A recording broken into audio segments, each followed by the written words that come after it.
relative to the closings. Before I do so, does the Commonwealth need to be heard on any issues, Ms. McDougall? No. Ms. Regan, do you? Yes, I have a motion in limine, and that's for notice from the Commonwealth of any chalks or enhancements they intend to use during the closing, so that I could, if necessary, have an opportunity to be heard. Okay. All right, are there any chalks that you intend to use that weren't used during the trial? No. Okay. Is that sufficient notice? And also, if there's any, is there going to be any zooming in or enhancements? No. Okay. Okay, we're all set then. All right, thank you.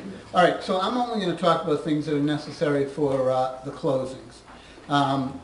First, is the defendant still going to be requesting relative to Topsfield a humane practice instruction? Secondly, as it relates to the armed robbery of the credit cards, I'll be informing the jury that has been removed from that consideration, telling them that's nothing to do with their role as the judges of the facts of the case. Third, I've adopted the request of the defendant without objection to the Commonwealth, by the Commonwealth, as to the addition on the armed robbery element 3. I put it right at the end of element 3. I understand that counsel have referred to Ms. Ritzer, both the defense counsel as well as victim, based on the recent case of Commonwealth versus Cadet. I'll just refer to her as Ms. Ritzer in that context. As it relates to the closing, is the Commonwealth requesting more than 30 minutes for the closing, and if so, how much time? I'd be requesting 45 minutes. Okay, and are you requesting additional time, Ms. Regan? Yes, I won't go over 45 minutes, and I may be within the 30 minutes. All right, and, yes. And does the Commonwealth want, in case you are approaching 45 minutes, for me to let you know a couple minutes before, Ms. McDougall? Yes, sir. And would you like me to, Ms. Regan? Okay. I think everything else can wait until after the closings then. If we can set it up with, bring the jurors down. I will, Your Honor. All right, thank you. While we're waiting, may we approach? Sure.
Paul, Mr. Lang, just ask Court Officer Gator to wait before he brings anybody in, so I can just make an announcement to the press and to the audience. Thank you. Just want to remind everybody that the only camera that can video and record is the pool camera. The only still photographs would be by the pool camera.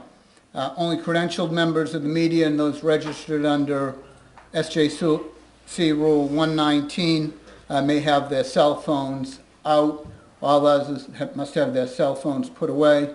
Credentialed members of the media and those registered under Rule 119 may not record in any way during the closings with their cell phones or any other device. Everyone, please make sure your cell phones are silenced. As to members of the audience and family members, I have to say that the conduct of the audience and family members involved in this case in the most difficult of circumstances has been exemplary. And I think it shows a deep respect for the jury as their role as the sole and exclusive judges of the facts of this case. I simply remind members of the audience, if at any point in time you believe understandable emotion will interfere with the jurors' role as the judges of the facts of this case, that you temporarily step outside. All right, Mr. Gator, they can come in.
This court is now in session.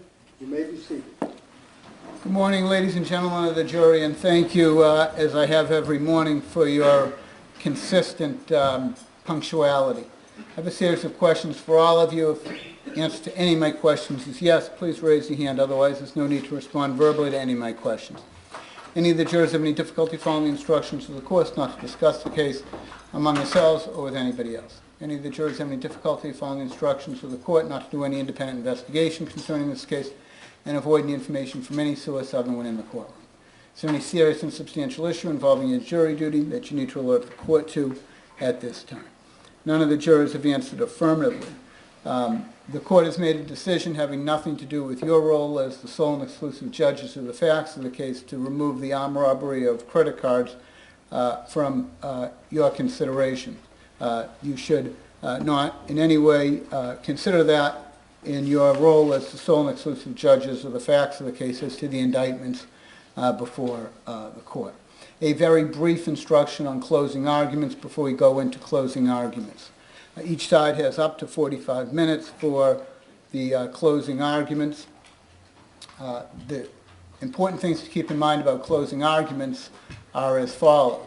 While the lawyers will certainly suggest to you and argue to you as it relates to the credibility of the witnesses, since you are the sole and exclusive judges of the facts of the case, they can't give you their own personal opinion as it relates to credibility of witnesses. So if you hear terms like I think, I feel, I believe, you know that it is the prosecutor may suggest, but they may not tell you what they think of the credibility of the witnesses. Secondly, in order to be able for the lawyers to structure their closing arguments, they will inevitably touch upon the law to give context to their argument. I will instruct you on the law, however, you must accept my instruction, whether you believe or accept those instructions, whether you believe them to be proper or not. Finally, I tell you that the closing arguments may not appeal to emotion, passion, prejudice, or sympathy. Commonwealth bears the burden of proof on each of the indictments by the standard of proof beyond reasonable doubt, has the benefit of arguing last. Therefore, we'll hear from Ms. Regan first on behalf of Mr. Chism.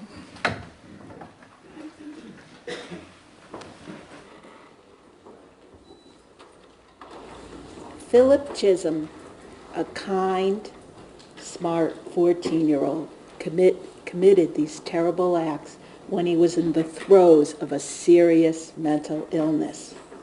Now, before I talk to you about the evidence in this case, I want to acknowledge the pain and terrible grief that Philip Chism's actions caused. Philip Chism's actions took a wonderful person from this world.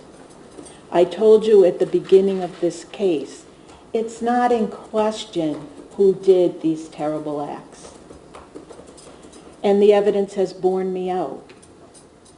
Now, each of you was selected from hundreds of jurors during a long impanelment process.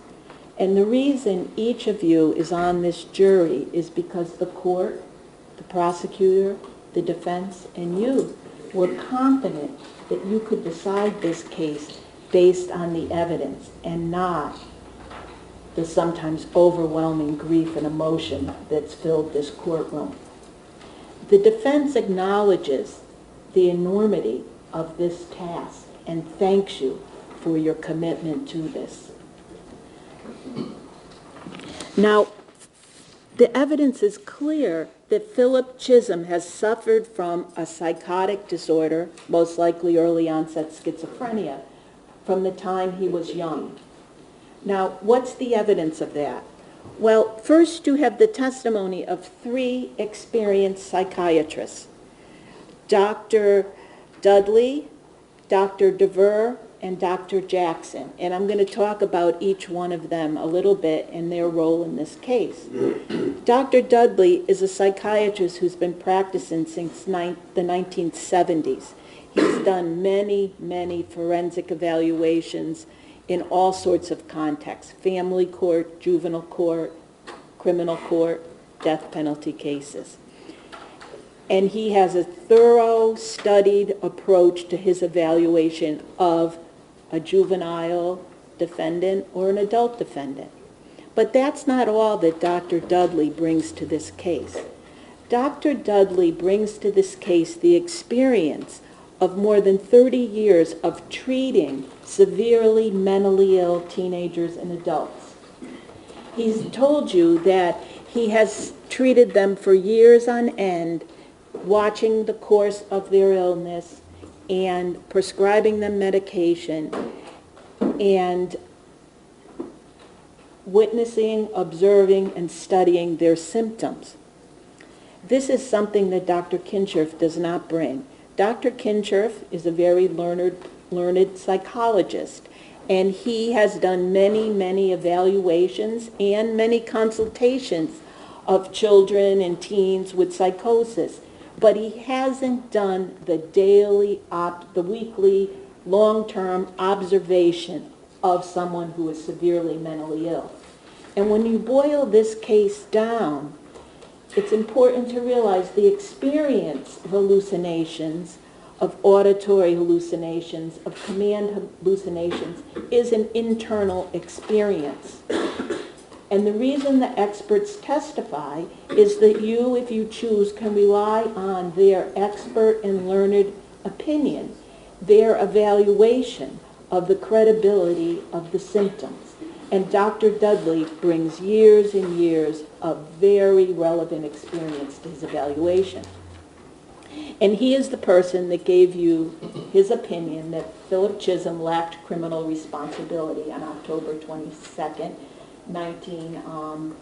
2013.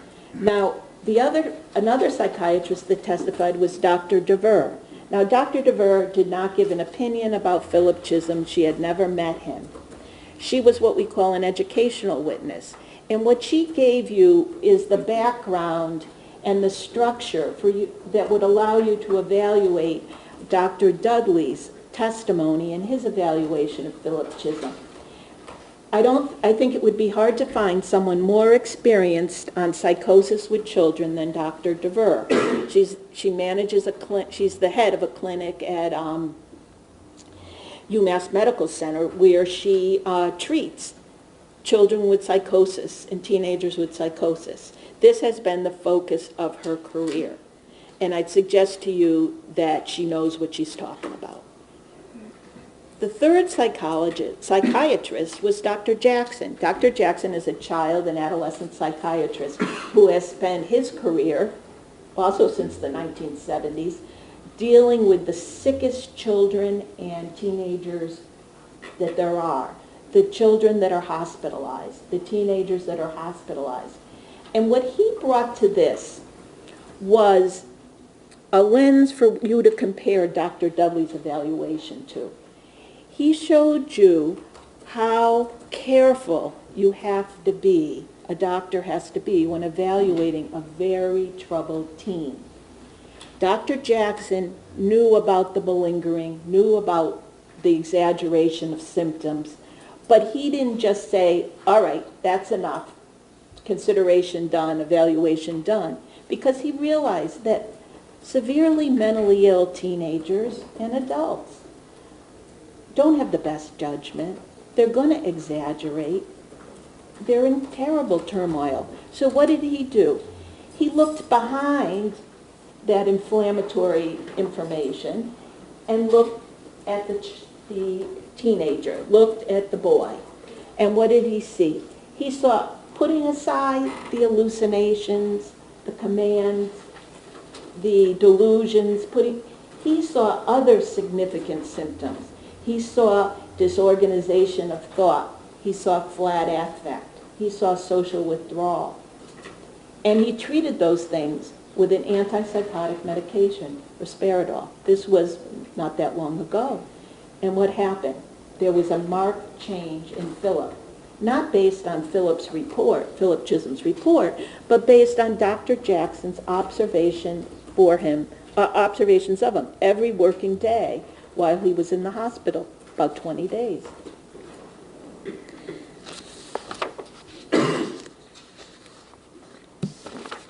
Now, Dr. Dudley's opinion, you saw Dr. Dudley on the stand, and you saw that he was a considered person who brought a serious perspective to his evaluation of Philip Chism. And he told you that the most important part of his evaluation was his interviews with Philip.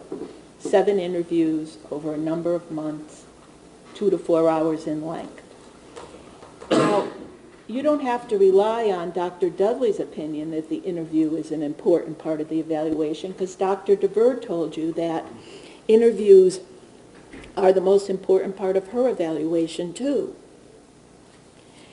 And Dr. Dudley, when he interviewed Philip, didn't just take Philip at his word. He spoke to Philip Chism about his childhood, his history, the significant events. He observed his mental functioning, observed his moods, observed his physical symptoms. He listened carefully to what Philip Chism had to say about the hallucinations, about the command hallucinations. And he evaluated it against his experience and his knowledge. And then he took that evaluation and he compared it and evaluated in light of all the material that he had. He didn't just take Philip at his word. He had a nuanced approach, and he looked at 25 or more interviews of people that knew Philip in Tennessee, interviews of the students that were around Philip when he was at Danvers High School, records concerning Philip. He spoke at length with Philip's mother. He spoke at length with a social worker that worked with Philip after the event when he was in custody. He looked at the police reports. He looked at the videos. He didn't visit the scene and walk through it, but he gave a very careful consideration to everything that he had. And what did he find? He found that it was consistent with Philip having a psychotic disorder, most likely early onset schizophrenia.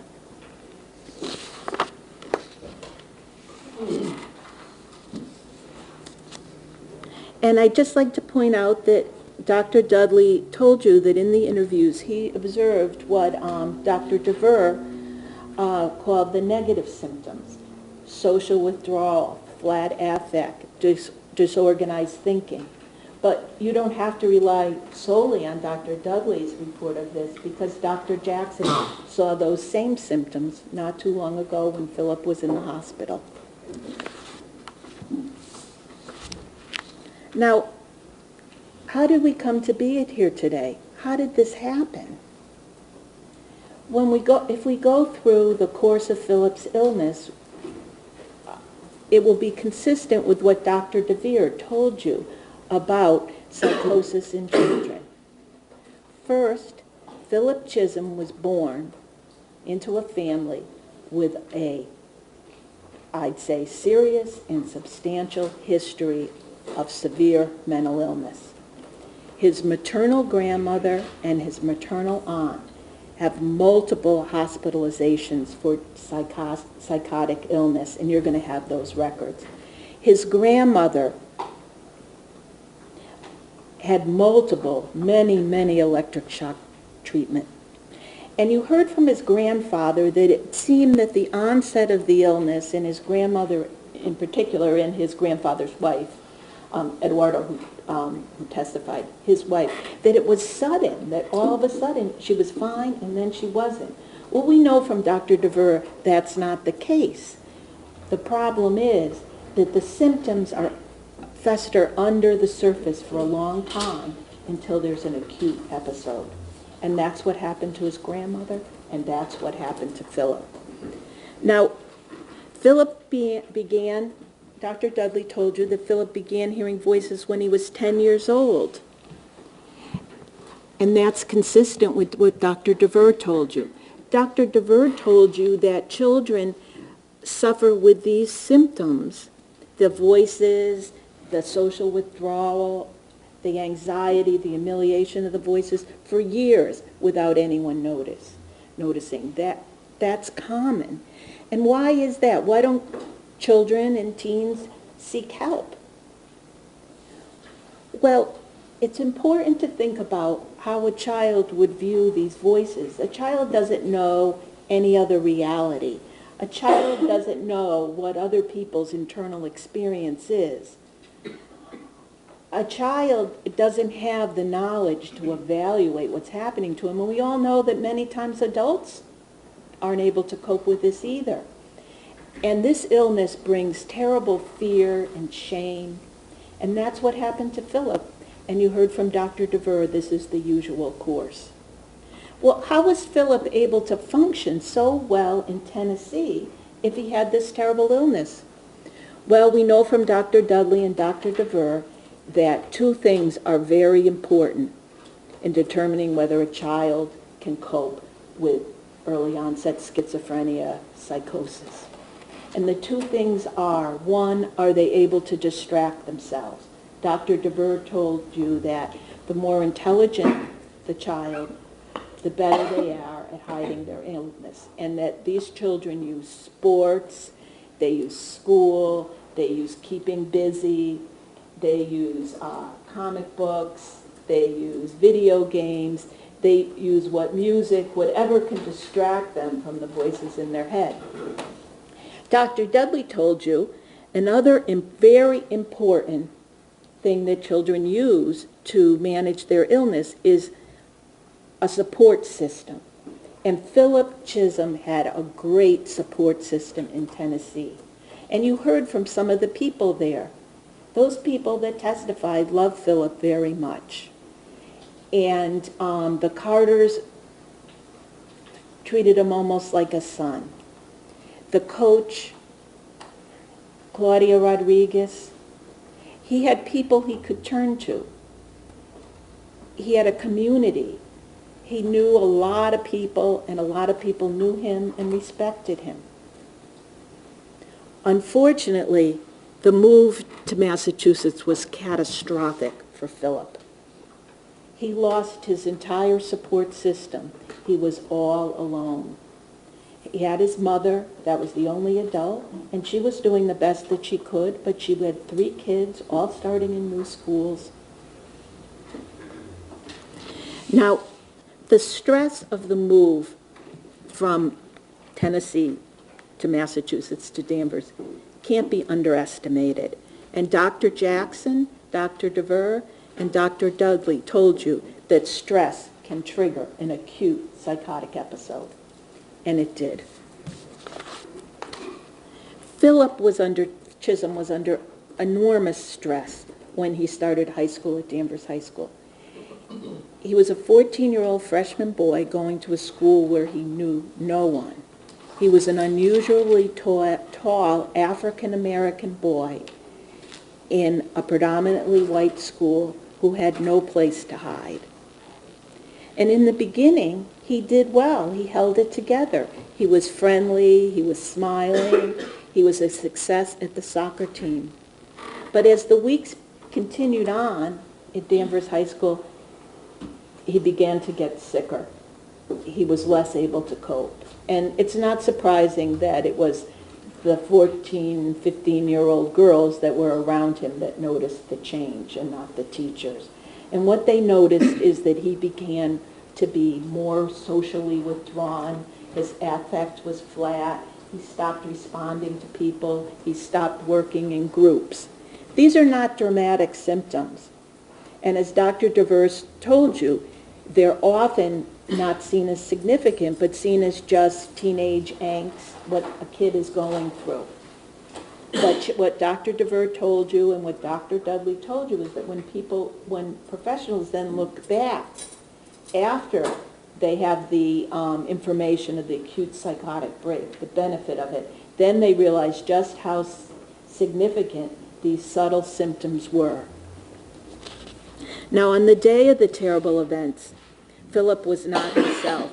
Gilberto Perez said that he was extremely quiet, that he didn't respond when Miss Ritzer talked to him, that he had his earphones in for the entire class and was drawing. Autumn Ciani, who was in the classroom with Philip and Miss Ritzer after school, told you she had never seen Philip the way that he was. He was aggravated. And most importantly, she said that when Miss Ritzer was talking to him, he was mumbling and talking to himself and looking out the window. The same symptoms, the same behavior that Dr. Dudley brought his experienced eye to.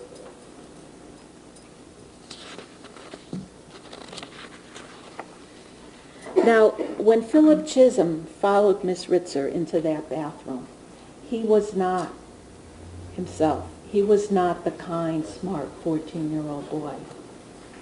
He was totally and absolutely responding to the terrible command hallucinations that were in his head. He didn't choose to do this. Now, just finding that Philip Chism has a mental illness is the inquiry of whether Philip Chism has a serious mental illness or not is not the only inquiry that you have. You also have to decide whether Philip Chism was able to conform his behavior to the law. Now, the first thing you have in that consideration is Dr. Dudley's testimony. Dr. Dudley listened to Philip, talked to Philip about the events, had 7 interviews with him. Dr. Dudley reviewed the reports, how Philip was before, how Philip was after. He talked to his mother, he talked to the clinician, the social worker. He looked to see if the pieces fit together. And what he found was that Philip was in an acute psychotic episode. He was under the command of those hallucinations. But you don't have to just rely on Dr. Dudley's testimony. You can rely on your common sense. How could a 14-year-old boy cope with acute psychotic episode? You heard about the juvenile brain and how the juvenile brain has an effect on teenagers and makes them very different from adults. They have difficulty with making decisions under stress, with controlling their impulses. And Philip was no ordinary 14-year-old boy. He was a 14-year-old boy with the burden of this progressive illness. Now, I have to use notes, and I apologize. Now, you also can bring your common sense to Dr. Dudley's opinion. Philip Chism was a loved boy. He was welcomed into the Carter family home. He was the calm anchor on a soccer team full of rambunctious kids. And you can ask yourself, what other than an overpowering mental illness could cause Philip Chism to do these acts?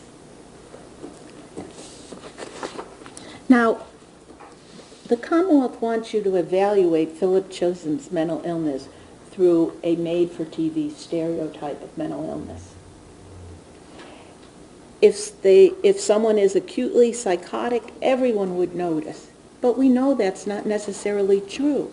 Dr. DeVere, with all her experience, said that she could interview a floridly psychotic, acutely psychotic child for 30 minutes and not realize that they were psychotic. The Commonwealth may argue that Philip Chism did well on a history test, so boom, he wasn't mentally ill, he wasn't psychotic, he could control himself. But Dr. Dudley told you that intellect remains. Philip, when he was psychotic, didn't become stupid. And Dr. DeVere told you that the smarter the child, the more able they are to hide it. Now, the Commonwealth may also want you to believe that once someone becomes acutely psychotic, out of touch with reality, responding to command hallucinations, they stay that way. But that's not the truth of the illness. We know that from the doctors that testified.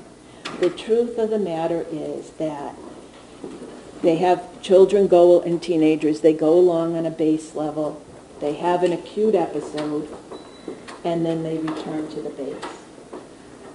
And that acute episode can last hours or weeks. So evidence that Philip Chism behaved himself when he was in custody and didn't display any overtly psychotic symptoms doesn't add much to this discussion, because that's not the course of the disease. The Commonwealth may also argue that Philip Chism malingered on those psychological tests, which I'll talk to you a little more about in a little while. Anyway, use your common sense.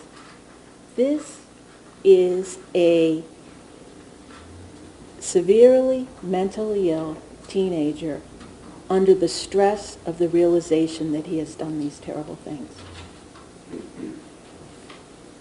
The fact that he exaggerates symptoms and doesn't report symptoms as accurately as their tests would want does not mean he's not mentally ill. Mentally ill teenagers make poor decisions just like mentally ill adults and just like regular teenagers. Dr. Hebben wrote in her report that these exaggerations, if that's what they were a cry for help. But we didn't hear any of that in her opinionated testimony. But you saw from Dr. Jackson in particular the way that psychological tests and evidence of exaggeration should be considered. And they should be considered as part of the big picture. Now, I want to talk to you about Philip Chism's behavior. Philip Chism's, when we look at his behavior after he left Miss Ritzer's body in the bathroom, we look at it, it shows the disorganized thought that is the hallmark of psychosis. First, why was he frantically going from place to place in and around the school for an hour and a half after he left the bathroom for the first time? That bathroom wasn't locked. It was covered with blood. Anyone could have walked in. The school wasn't completely empty. You saw that Kevin Hebert was there, Ramsey was there. I'm sure there were other students. Oh, we heard that the cross-country team was practicing, the soccer team was practicing. Anyone could have walked into that bathroom. If Philip Chism, it would be sensible for Philip Chism, given what he had done, to flee the scene, but he didn't. He just wandered in and out and around for a whole hour and a half. And the Commonwealth may say, well, he covered his face. But it made no sense what he did about his face. 1 minute it's covered, 1 minute it's not. In the middle of his time at the school, after leaving Miss Ritzer's body in the woods, he enters the school. He's covered with blood on his pants. He's barefoot. His face is exposed. It makes no sense. About an hour after he leaves Miss Ritzer for the first time in the bathroom, and after he's moved her body to the wooded area, he returns to the girl's bathroom for the third time. What sense does that make? It makes no sense. Now, the Commonwealth might say, oh, well, he knew he was doing wrong. He wasn't psychotic because he hid the body in the woods. Well, first of all, you were able to visit the scene, and you see that it's not very far into the woods. Now, at night, the scene it might not be obvious to someone coming onto the scene that something terrible had happened there. But anyone coming onto the scene in the daytime would know something was wrong. There were bags and clothes and shoes and knapsacks all strewn around. Also, at any time when he was in the woods, just that little bit into the woods, he could have been interrupted. Anyone could have walked into the scene. You heard from one of the students that testified that the cross-country team was practicing that day and that they ran in that woods, that there was a trail there. There were people playing sports in the parking lot all around. He very easily could have been discovered. This was not the clandestine actions that the Commonwealth would have you believe.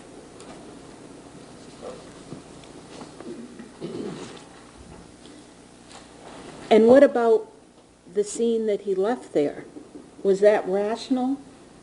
He left his knapsack, his shoes, his socks, his jeans, and even left in the knapsack there was his student ID, his homework with his name on it. This was not a calculated hiding of a crime. This was the act of someone with very disorganized thought. Now, the Commonwealth may talk about his interactions with Ramsey Escorcia or Kevin Herbert, and how he didn't seem completely crazy when they talked to him. But we know from Dr. DeVere and from Dr. Dudley that these short kinds of interactions often do not really reveal how psychotic a person is. And Ramsey did not say that Philip Chism was fine, normal. He said something was very wrong with Philip. He had never seen Philip like that before. He was sweating, he was frantic, and Ramsey did not know what was wrong. Now, the Commonwealth may talk about the Philip Chisholm's use of Colleen Ritzer's credit cards as being a sign that he had a plan, he knew what he was doing, he was thinking clearly. But he used those credit cards and just went to a movie at the same place that he used the credit cards. Of course, someone in their right mind would think, my God, they can trace the credit cards. I better get out of here after I use it. But he didn't do that. And then you have the very significant testimony of the Topsfield police officers, which happened quite a few weeks ago. Now, what they told you is Philip was not right when they saw him walking on the side of the road. First of all, does it make any sense for a 14-year-old boy in shorts on a late October night to be walking along Route 1, old Route 1 in the dark? Where was he going? What's there? There's nothing there. It makes no sense. It's certainly not a getaway plan. And how did Philip appear to those officers? He appeared to have a flat affect. He appeared to be socially withdrawn. He exhibited the symptoms, the negative symptoms of a psychotic disorder. Now, if you could give me a minute. I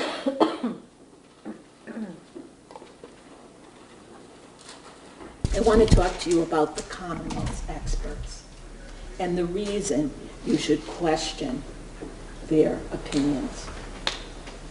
Dr. Kincher, first, he was ill-served by Dr. Hebben. He asked Dr. Hebben to evaluate Philip for psychosis and malingering. But Dr. Hebben took it upon herself to prove that Philip was a liar. She never got to the psychosis. Her approach was biased and ill-conceived. She met with Philip once for 3 hours, 11:30 to 2:30, no break, no lunch.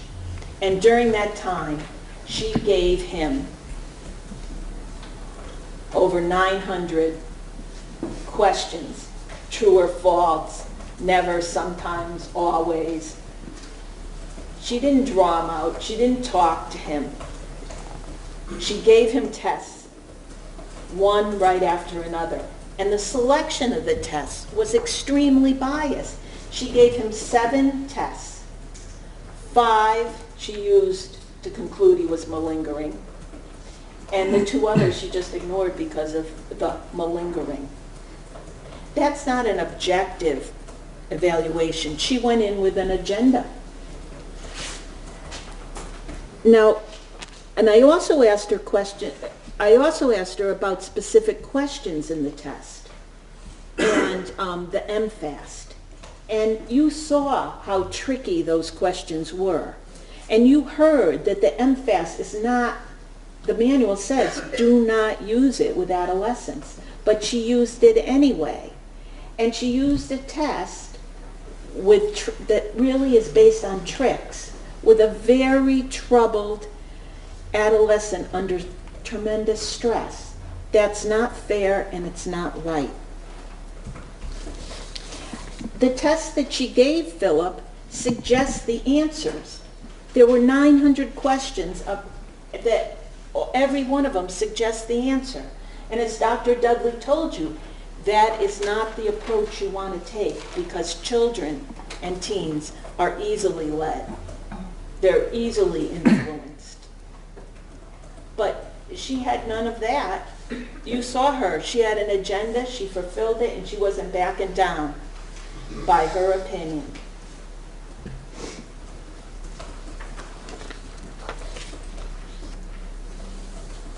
And Dr. Kincher's own evaluation is flawed by some of the same flaws of Dr. Heben's, because he too gave Philip the psychological test that suggests the answer. They gave Philip the 2 tests about dissociative experiences. And again, they were tests where you just had to say to what intensity you had to have these symptoms. It wasn't the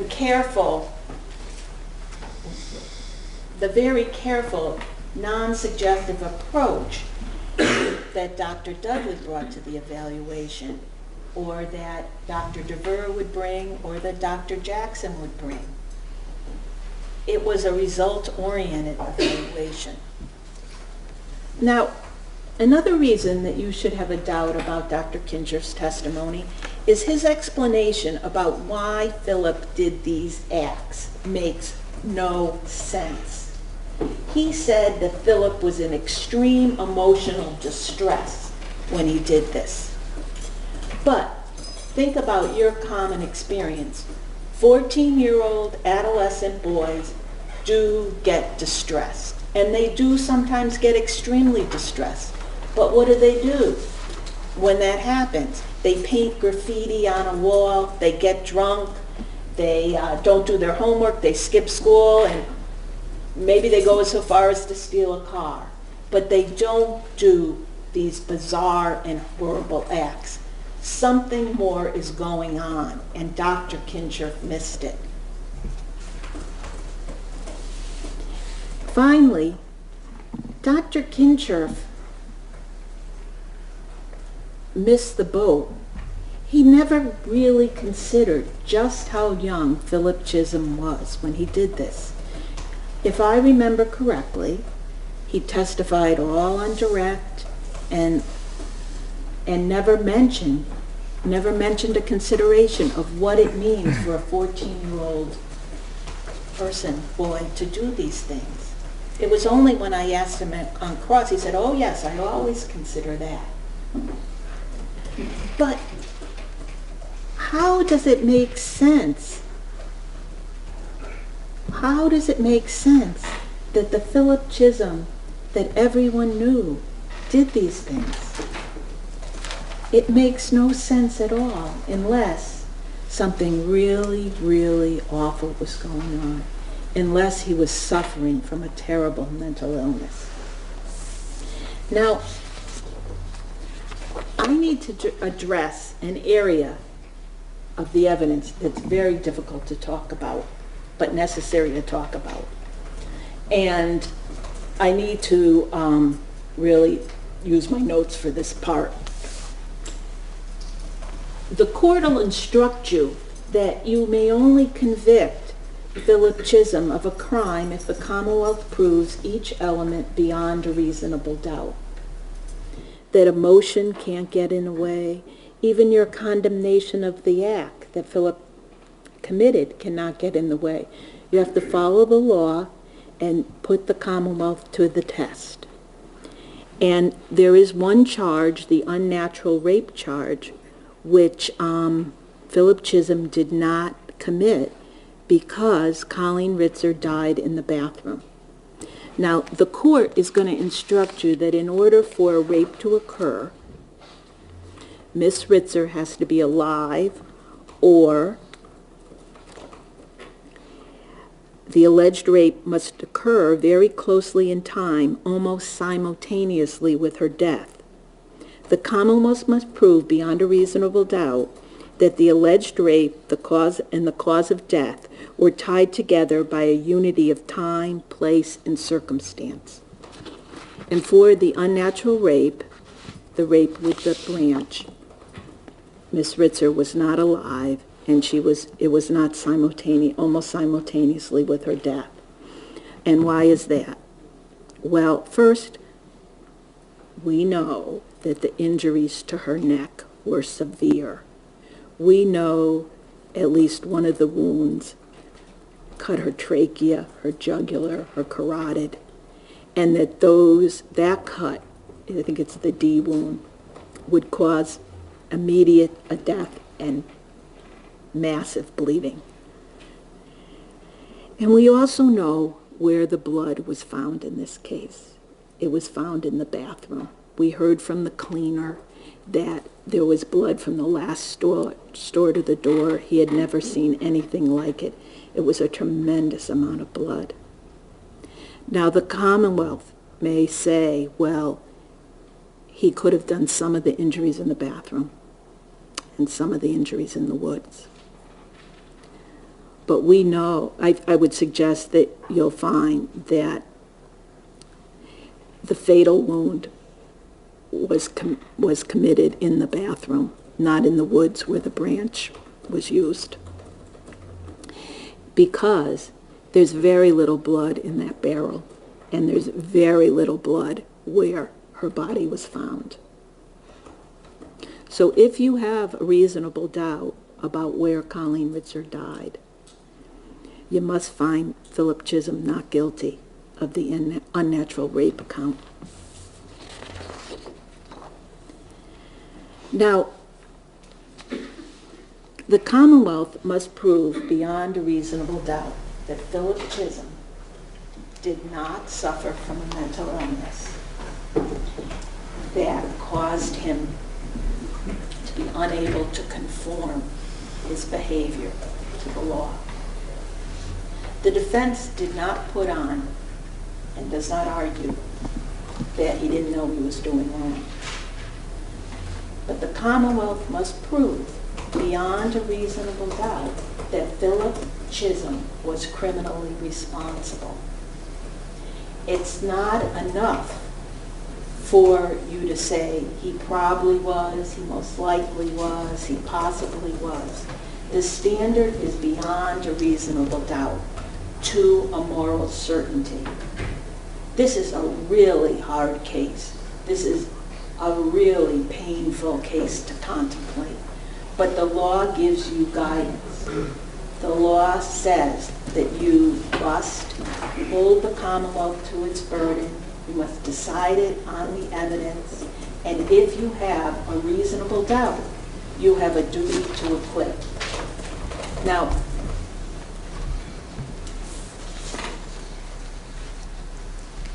it's your duty to examine every bit of the evidence, every word of testimony, all the exhibits. And after examining all that evidence, if you have one reasonable doubt, it's your duty to acquit.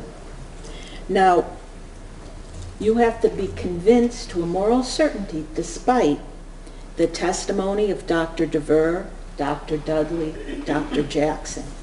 You have to be convinced beyond a reasonable doubt despite the Philip Chism's strong family history of psychosis.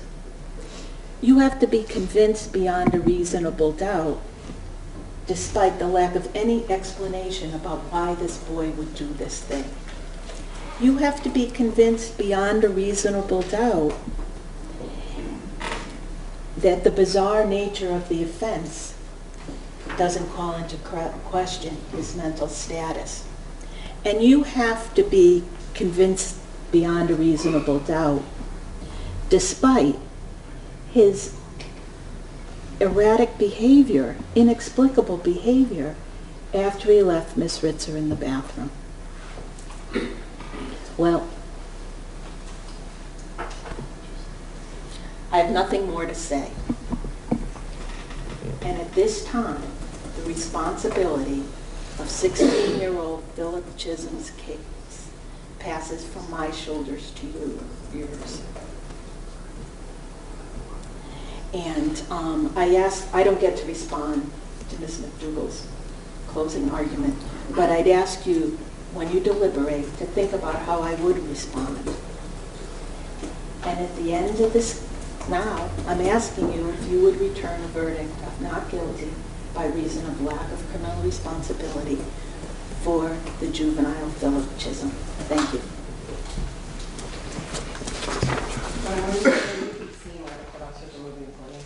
Sure.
Ladies and gentlemen, the terrible, horrible event of October 22nd, 2013 didn't unfold in a screen capture. They didn't unfold in a still image. They happened in real time, in real life, in a place at a time at Danvers High School in the middle of what should have been a normal day in the middle of the afternoon. And make no mistake, they didn't happen to Philip Chism. He did these terrible things to Colleen Ritzer, and she was only 24 years old. And the only still image that matters in this case is the image of Colleen in the woods. The image that the defendant painted of Colleen stripped, battered, brutalized, and violated, framed by the fallen fence. The defendant's school bag discarded nearby with his ID, like some kind of terrible signature. That is the only still image in this case that tells you what was happening in the mind of Philip Chism on October 22nd, 2013. And that's the image that Dr. Dudley, despite his thorough preparation, never considered. Because what did he say about the sexual aspect of this crime? Well, it left him with a lot of questions. Questions he didn't do much to answer. Because there were no answers in the only sources of information he actually relied on. What the defendant told him and what the defendant's mother told him. Because, ladies and gentlemen, let's be clear, that is the sole basis for Dr. Dudley's opinion. If Philip Chism didn't start hearing voices when he's 10, then there is no evidence that Philip Chism began experiencing psychosis at 10. And if Philip Chism wasn't hearing voices, and the only basis I would suggest to you of that opinion was Philip Chism, then Philip Chism isn't mentally ill. Early onset schizophrenia. What did Dr. DeVere tell you? And let's be very clear, ladies and gentlemen. Dr. DeVere has never met Philip Chism. Dr. DeVere has never evaluated Philip Chism. Dr. DeVere has no opinion about Philip Chism. And Dr. DeVere told you the frequency of early onset schizophrenia is 1 in 10,000, less than 1%. And you heard from the people in Tennessee. Wonderful, loving people with background in child development. They didn't see anything. Going to your friend's house because your family is chaotic is not coping with a mental illness. It's a survival skill by a teenager growing up in less than ideal circumstances. Putting your earbuds in is not coping with mental illness, or apparently most of Danvers High is suffering from mental illness because they're all allowed to wear one earbud. But Dr. Dudley doesn't look any further than the 90% of his opinion, and I would suggest to you it's even more than that, that relies on Philip Chism. Well, that's not a luxury you have, ladies and gentlemen. You don't get to put your head in your hands or rub your forehead. You have to consider all of the evidence in this case. And you didn't get those videos as still images in a vacuum or as disjointed videos without time or place. Because like Dr. Kinshirf, you were able to walk through the halls of Danvers High School. You were able to see where Philip Chism was going, and I would suggest to you, you were able to infer why. And let's be very clear, because even Dr. Dudley conceded this. If what Philip and Chism intended was what he did in the woods, then he doesn't flee the school. He finds a way to get Colleen into those woods. So what does the video tell us?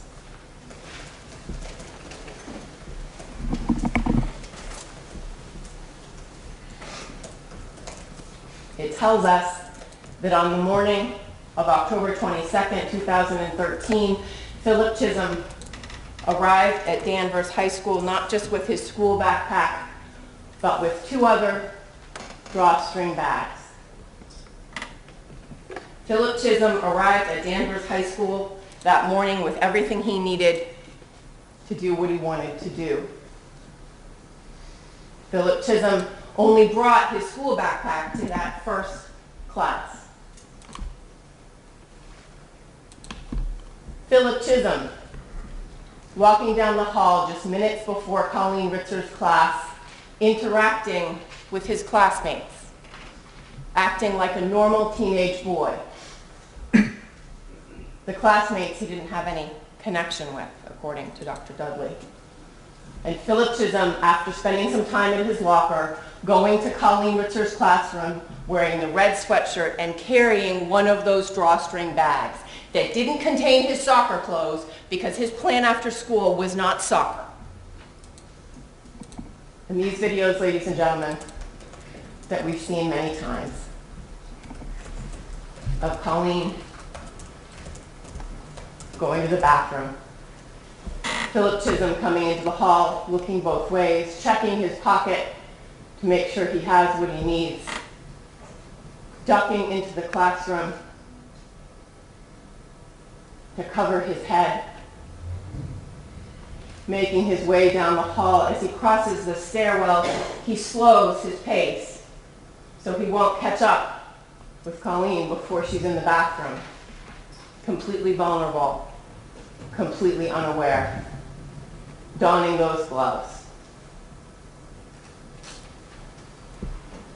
You'll see when you watch the video on a smaller screen that even now he hesitates in the doorway of the bathroom as if listening for something to make sure she's completely unaware. Ladies and gentlemen, those videos alone give you deliberate premeditation. And now I'm going to talk about what happened in that bathroom for the next 11 minutes. And this is where I ask you to apply your common sense to what is senseless, to what is awful, to what is unimaginable. Because there was no disorganized thinking, and there was no chaos, and there were no voices. As terrible as it is, there was purposeful intent. We know that Philip Chism asphyxiated Colleen Ritzer in the bathroom. We know from Dr. McDonald that that would ultimately contribute to her death, but let me suggest to you that Colleen Ritzer was not strangled to death in the bathroom. Because Philip Chism had a box cutter. Philip Chism wanted to use that box cutter. It's the only reason to bring it into the bathroom. It's the only reason to use it as he ultimately did. Philip Chism asphyxiated Colleen Ritzer to incapacitate her, so that other than whatever contusions she may or may not have gotten in the initial struggle, she was incapacitated almost immediately. She was helpless. And we know that Philip Chism raped Colleen Ritzer in the bathroom. There are 2 sperm cells inside of her, and they are not a match to Philip Chism. They are consistent with his DNA profile at 8 locations, and the numbers are in the hundreds, not the quintillions that you heard for other evidence. But ladies and gentlemen, once again, this evidence is in a still image. It doesn't exist in a vacuum, because only one man was in that bathroom with Colleen Ritzer, and only one man carried her pants out, and only one man would sexually violate her in the woods, and only one man is caught with his pants down. So Philip Chism raped Colleen Ritzer in the bathroom. Does it make sense, ladies and gentlemen, that a teenage boy raped a young woman with that gaping neck wound? Does it make sense that he even had time to inflict the gaping neck wound? It's clear that Colleen was bleeding in the bathroom, bleeding a lot. You heard that just those injuries on either side of the gaping neck wound would have caused injuries, did cause injuries to her internal and external jugular, would have bled more slowly, but bled surely, leaking into her body and ultimately out of her body as she lay on the ground in the bathroom. But ladies and gentlemen, think about where the blood is when Philip Chism leaves the bathroom. And we know Philip Chism didn't get to finish what he started in the bathroom because we know he was interrupted by Danielle Bedard. Danielle Bedard, who at the 11-minute mark walks in, sees what I would suggest to you were Philip Chisholm's naked buttocks, and walks out, followed almost immediately by Philip Chisholm. And he's carrying Colleen's pants. I would suggest to you can find he was carrying her underwear, intending to take them away with him to permanently deprive her of them, having stolen them from her when he had incapacitated her with the box cutter. And here's where he's supposed to be running around the school covered in blood, except he's only got blood on one hand. If he had inflicted wound D, why isn't there more blood on Philip Chisholm, except that right hand when he carries their items out of the school directly to a location where he knows there are shrubs next to the school building. Where Carolyn Quigley sees him in those shrubs, I would suggest to you hiding certain items, including the sweatshirt we know has blood on it. That blue sweatshirt. So he's not running around covered in blood because he just hid those clothes. And he can't go in the way he came out. So he makes his way back into the main doorway. And where does he go from there? He goes down to the end of that hall on the first floor. Is he checking to make sure the recycling barrels are still there, available at the foot of stairwell 1? He's not covered in blood because he just passed someone. And they didn't notice anything.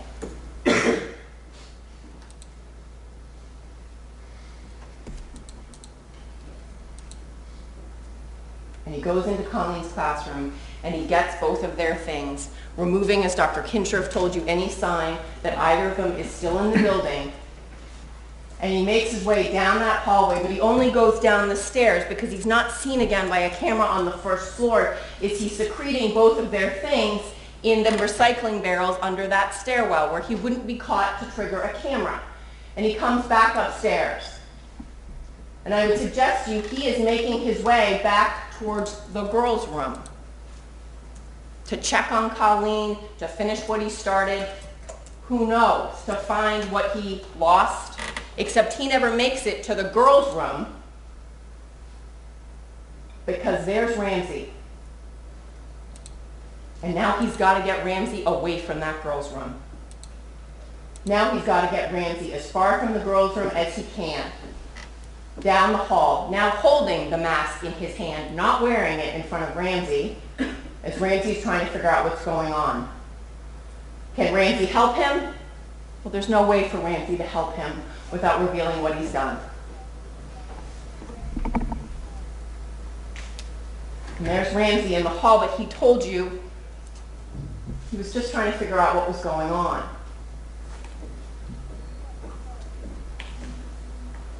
Ladies and gentlemen, why does Ramsey matter? Not just because the defendant's exchange with him is clearly not openly psychotic. Yes, he's nervous. Yes, he's scared. He's in the middle of brutalizing and raping a teacher and someone just came looking for him. So let me suggest to you that being nervous and scared is not irrational. As he makes his way downstairs to get that recycling barrel. But what else is important about his encounter with Ramsey? Ramsey encounters him on the second floor landing outside the bathroom. Ramsey wasn't going to go into the second floor girls' room. There's no reason for Philip Chisholm to be concerned that Ramsey is going to go into the second floor girls' room. So why the urgency to get Ramsey away from that bathroom? Because only Philip Chisholm knew at that moment what injuries he had or hadn't inflicted to Colleen Ritzer.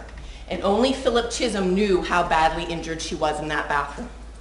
And only Philip Chisholm can be worried that Colleen Ritzer is capable of crying out or crawling out of that bathroom and getting the attention of Ramsey S. Garcia. He wasn't going in the bathroom. So why the urgency to direct Ramsey away from that bathroom as quickly as possible unless Colleen still had life in her, unless wound D had not been inflicted? You will have a chance to look at the autopsy photo and you will see the injuries that surround wound D. They're not disorganized. They're not chaotic. And from the outside, they give you no information about how much damage they had done inside, as Dr. McDonald told you. He doesn't think he's killed her yet, and let me suggest to you, he hadn't. Yes, she is lying on that floor. The blood from those injuries is leaking in her body and then out of her body. It is gathering on the floor where eventually Vinicio Pimentel will find it. But the evidence in the woods, the evidence of the defendant's state of mind, tells you that wound D has not yet been inflicted. And Dr. McDonald told you about how long she could have lived with just those other injuries. So he gets the recycling barrel, because that's the one way to get Colleen Ritzer out of that school undetected and into the woods to finish what he started. And he makes his way purposefully back to the girls' room, and he spends another 6 minutes in the girls' room getting Colleen into that barrel. And what did that do to the blood on the floor? How did that disperse the blood on the floor? You'll see there are drag marks of blood on her legs. Does that account for some of what Vinicio Pimentel saw? It's been 9 minutes since Danielle Bedard entered the bathroom until Philip Chism enters with the barrel. Only 9 minutes, not an hour and a half. 9 minutes that she's lying there bleeding from her injuries. And now the barrel is clearly heavier. And you heard from Dr. Kincher his opinion about when Philip Chism wears the ski mask and when he doesn't. But let me suggest to you something else. He's a teenager, and it's Danvers High School in the middle of the day. No one's first thought is, I bet he's wearing a ski mask and carrying a recycling barrel because he's murdered a teacher and he's moving her out of the school. You look at funny, weird things a teenager's wearing and you think, is that the latest style? You don't think, I bet he murdered a teacher. He had the advantage of time and place. As he moves Colleen directly out of the school building,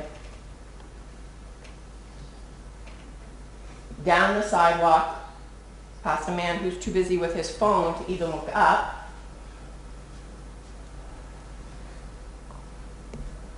and he makes his way back behind the field house where Emily Roach will see him. Emily Roach, who didn't think anything of it because she thought it was a custodian moving fall waste. And he tries to access the woods in that far more remote location. That's where the track team practices, ladies and gentlemen. That's where the cross-country team was running. Emily told you that.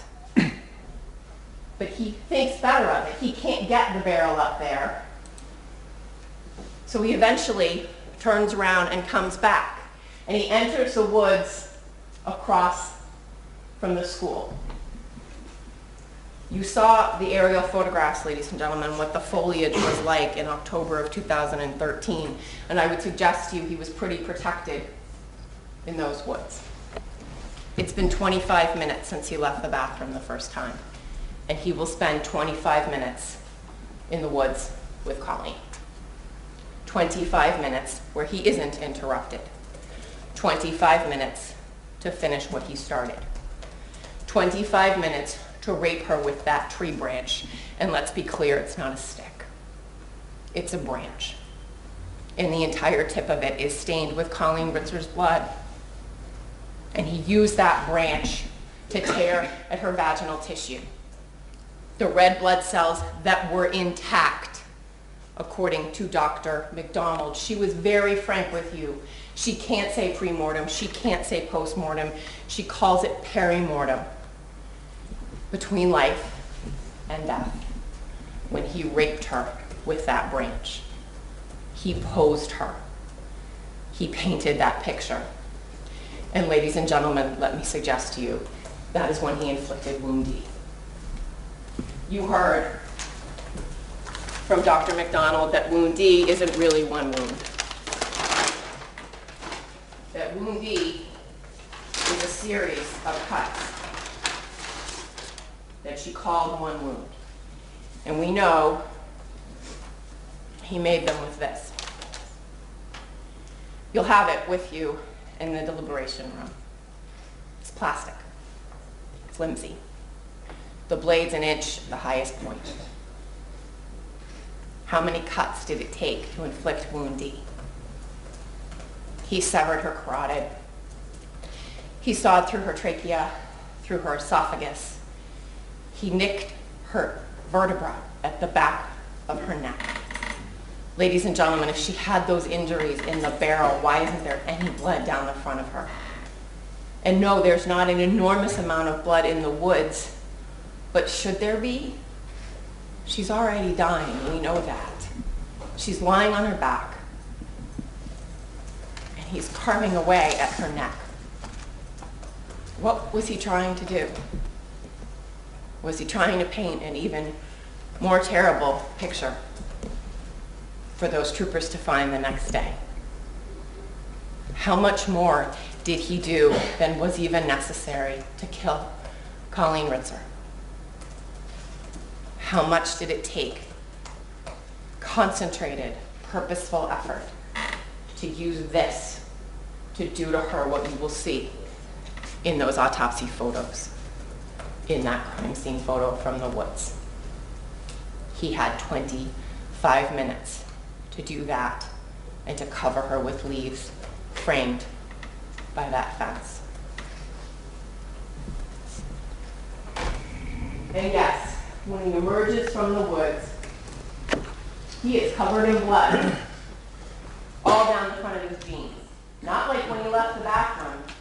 His jeans are saturated. His socks are so saturated they dried hard. The sneakers, which you saw no blood on when he left the bathroom, they're left in the woods covered in blood after those 25 minutes in the woods, not after the time in the bathroom. And he makes his way towards the doorway that is closest to his locker, but then reroutes back towards the academic wing.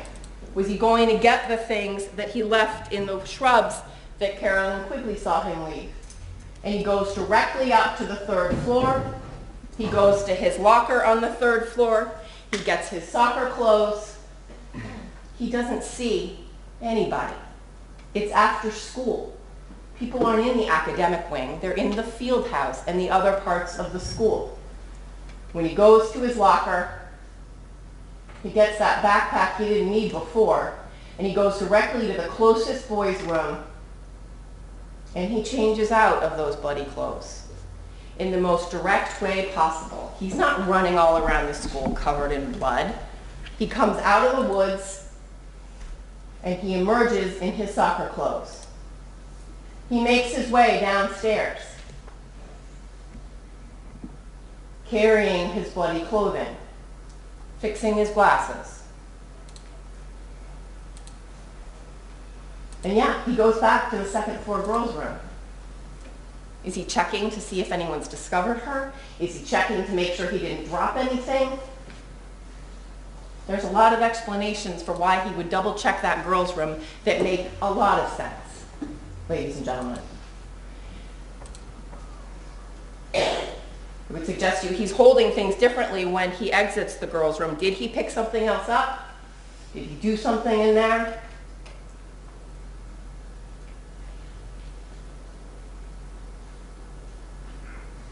He makes his way out of Danvers High School and back ultimately to the woods. He spends about another 12 minutes in the woods, putting all of the different items and the locations where they will be found. And I would suggest you going through his things and Colleen's and taking what he wanted. Her wallet, her credit cards, some of the things from his school bag, others not. Is he writing that note when he's in the woods with the blue pen that will be found on him in Topsfield? He's doing what he wants for another 12 minutes in the woods, and then he emerges. He puts his shoes on in the shrubs.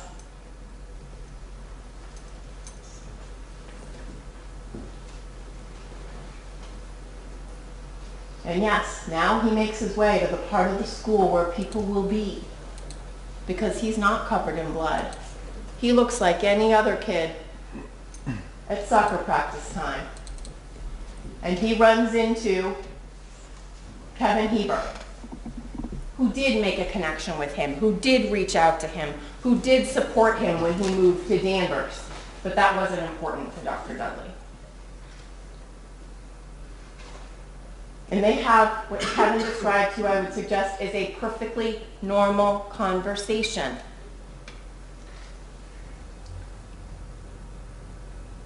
They make plans for the weekend.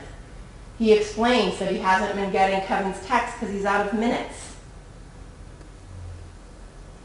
Does he look to you like he's staring off into space or mumbling, or is he having a conversation you wouldn't think twice of that Kevin Hebert didn't think twice about? And then yes, he makes his way through the school in the areas where people will see him first.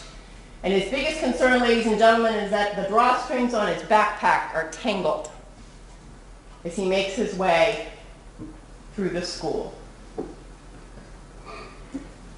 He makes his way back into the academic wing.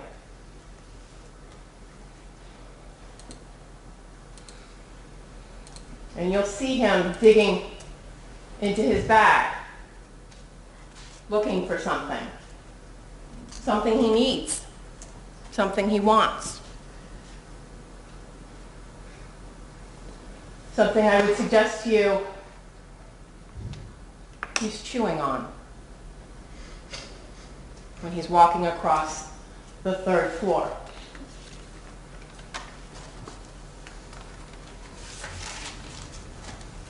He needed a snack after all of the activities of that afternoon. And then he leaves Danvers High School. And where does he go from there? We know the first place he goes is BJ's. Ladies and gentlemen, are his activities on Endicott Street consistent with psychosis or consistent with Philip Chism doing and getting what Philip Chism wants? He goes to BJ's, and you saw the video from BJ's and heard from the manager. He wants a knife at BJ's. Well, he can't buy a knife at BJ's because when you look through Colleen Ritzer's cards, you'll see she didn't have a BJ's card. So he can't use her credit card at BJ's.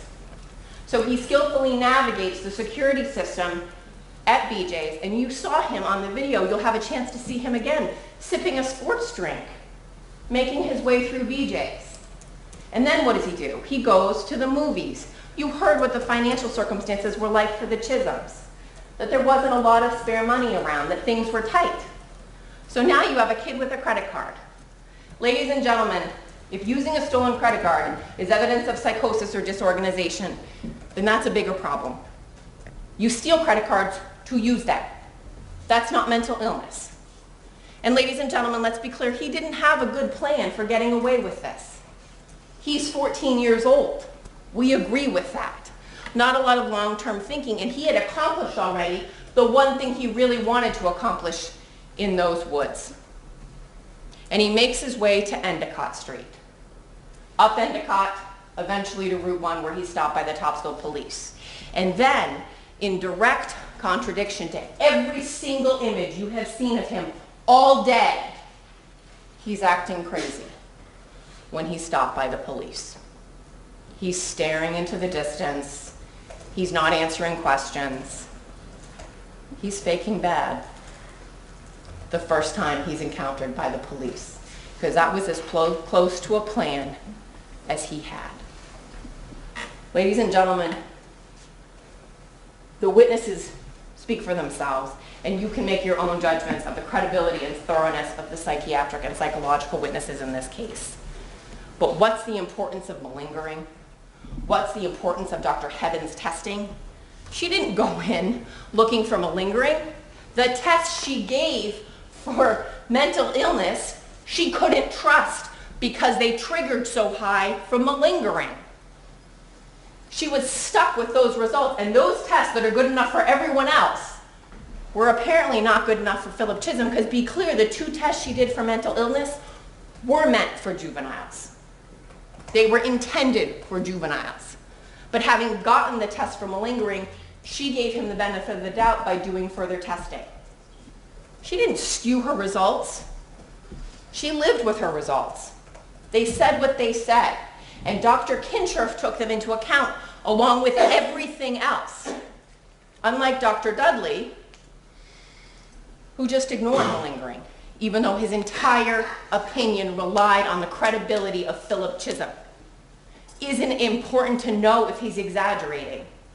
If you are going to rest your entire opinion on Philip Chism. But he didn't even take it into account. And neither did Dr. Jackson, and in all fairness to Dr. Jackson, he's not evaluating the defendant for criminal responsibility. He's trying to treat him for 20 days. He's trying to take care of him. And I would suggest to you, he agreed the test showed malingering, but it wasn't his job. Isn't that what he said? It wasn't his job to consider malingering. The one person whose job it was didn't do it, and that's Dr. Dudley. Ladies and gentlemen, the judge has repeatedly warned you to guard yourself against sympathy and prejudice in this case. And I certainly join in those warnings, as Ms. Regan did. And I think we all pretty easily understand what sympathy is, maybe more so in a case like this. And we think we understand prejudice, the us's and them's, the thoughts that we have that we guard ourselves against, or at least try not to say out loud. But let me suggest to you that there is a different kind of prejudice, one far more appealing, and one that we hold a lot closer to our hearts. And that's our view of the world, our hope, the idea that things are predictable, that we know what's going to happen, that things are expected. There is not one single person in this courtroom who wants to believe that a 14-year-old boy could have done this and not be crazy. But doing something so awful does not make you crazy. Dr. Kinshirf did look for an explanation, and he found one, and he told you about it in great detail. Ladies and gentlemen, let me respectfully suggest to you that Philip Chism is no more entitled to your prejudice of hope than either side is entitled to any other sympathy and prejudice in this case. I am not going to stand here and tell you there is nothing wrong with Philip Chism. How could I? But I am going to submit that there is overwhelming evidence in this case beyond any reasonable doubt that Philip Chism was not suffering from a mental disease or defect on October 22nd of 2013. That Philip Chism knew right from wrong and could choose right from wrong. He did it repeatedly over the course of that afternoon. He just didn't do it when it mattered.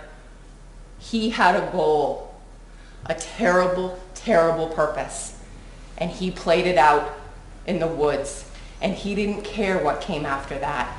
Was he distancing himself from friends and not trying in school?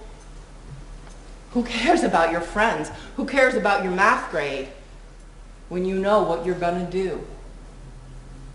He drew that picture in his head, and he drew it in those woods with Colleen. Ladies and gentlemen, I have asked you to consider the image of Colleen in the woods, and I will ask you in your deliberations to examine those autopsy photographs for what they tell you about the injuries in this case. But then I would ask you to return to this image of Colleen Ritzer. This was Colleen Ritzer. This is Colleen Ritzer. This is the Colleen Ritzer who was alone in that bathroom and in those woods with Philip Chism. Not a mentally ill child. Not someone powerless to voices in his head. The only person powerless in those bathroom, in those woods, is Colleen Ritzer. Because she was alone with the person who robbed her of her underwear, who raped her again with a tree branch, and who murdered her with deliberate premeditation and with extreme atrocity. and cruelty. Ladies and gentlemen, Judge Lowy mentioned to many of you at the beginning of this process that the word verdict comes from the Latin and it means to speak the truth. The truth born of evidence. The truth born of fact. I ask that you go back to the deliberation room, that you carefully examine all of the evidence in this case, and that you return to this courtroom and that you render your verdict. That you find the defendant guilty for the intentional and purposeful and knowing robbery, rapes, and murder of Colleen Ritzer. Thank you. Ladies and gentlemen, what we're going to do is in about 2 or 3 minutes, I'll see counsel at the sidebar. In about 2 or 3 minutes, we're going to take a recess for about 10 or 15 minutes so that you can be comfortable before the final instructions in this case. I just need to talk to the lawyers for a moment at the sidebar.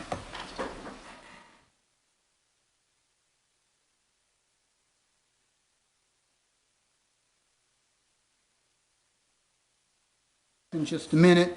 There's nothing for you to talk about. As a matter of fact, it's going to take me about, I'd say at least an hour and 15 minutes, probably longer than that, to teach you the law that applies to this case. You'll ultimately find the facts from the evidence and follow the law as I instruct you, applying the facts as you find to the law in order to return a verdict.